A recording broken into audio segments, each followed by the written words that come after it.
आज हम चर्चा करेंगे आमलकी एकादशी की, जिसे रंगभरी एकादशी भी कहा जाता है। ये फाल्गुन मास के शुक्ल पक्ष की एकादशी होती है और इसे मोक्ष प्रदान करने वाला व्रत माना जाता है। इस व्रत का सीधा संबंध भगवान विष्णु और आंवले के वृक्ष से है। कहते हैं इस दिन आंवले के वृक्ष की पूजा करने से भगवान विष्णु की कृपा प्राप्त होती है और समस्त पापों का नाश होता है। तो चलिए जानते हैं इस व्रत की पवित्र कथा। प्राचीन काल में वैदिश नाम का एक समृद्ध नगर था, जिसके राजा चित्ररथ थे। वे अत्यंत धर्मपरायण, न्यायप्रिय और भगवान विष्णु के अनन्य भक्त थे। उनके शासन में सभी लोग धर्म का पालन करते थे और सुखी जीवन व्यतीत कर रहे थे। राजा स्वयं भी एकादशी व्रत का पालन पूरे नियम और श्रद्धा के साथ करते थे। फाल्गुन शुक्ल एकादशी के दिन राजा ने अपने राज्य में एक भव्य आयोजन किया। नगर के बाहर एक पवित्र स्थान पर, जहां एक विशाल आंवले का वृक्ष था, वहां पर विशेष पूजा और यज्ञ का आयोजन किया गया। राजा के साथ उनके मंत्री, पुरोहित, संत और प्रजा के लोग भी शामिल हुए। सभी ने व्रत रखा और रात्रि जागरण किया। उसी जंगल में एक शिकारी भी था, जो जीव हत्या करके अपना जीवन यापन करता था।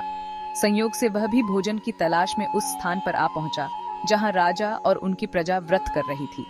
भूख और प्यास से व्याकुल वह शिकारी वहीं बैठा रहा और अनजाने में उसने भी पूरी रात जागरण कर लिया। मृत्यु के बाद शिकारी ने अगले जन्म में विदर्भ देश के राजा वसुरथ के रूप में जन्म लिया। वह अत्यंत पराक्रमी, धर्मपरायण और न्यायप्रिय राजा बना। एक दिन राजा वसुरथ शिकार के लिए जंगल में गए, जहां वे मार्ग भटक गए। अचानक कुछ दस्युओं ने उन पर आक्रमण कर दिया। वे दस्यु उनके राज्य के शत्रु थे और उन्हें मारना चाहते थे, लेकिन राजा ने अकेले ही सभी दुष्टों को पराजित कर दिया। राजा को स्मरण आया कि पिछले जन्म में वे एक शिकारी थे और अनजाने में उन्होंने आमलकी एकादशी का व्रत रखा था। इसी व्रत के पुण्य प्रभाव से उन्हें यह श्रेष्ठ जन्म, अपार बल, बुद्धि और विजय प्राप्त हुई। इस कथा से सिद्ध होता है कि आमलकी एकादशी का व्रत अनजाने में करने पर भी महान पुण्य फल प्रदान करता है। यह व्रत व्यक्ति को इस जन्म में सुख, समृद्धि और परलोक में मोक्ष प्रदान करता है। अब जानते हैं व्रत करने की विधि। प्रातः स्नान करके व्रत का संकल्प लें। आंवले के वृक्ष की पूजा करें और भगवान विष्णु को भोग अर्पित करें। फलाहार करें और रात्रि जागरण करें। अगले दिन द्वादशी को व्रत का पारण करें।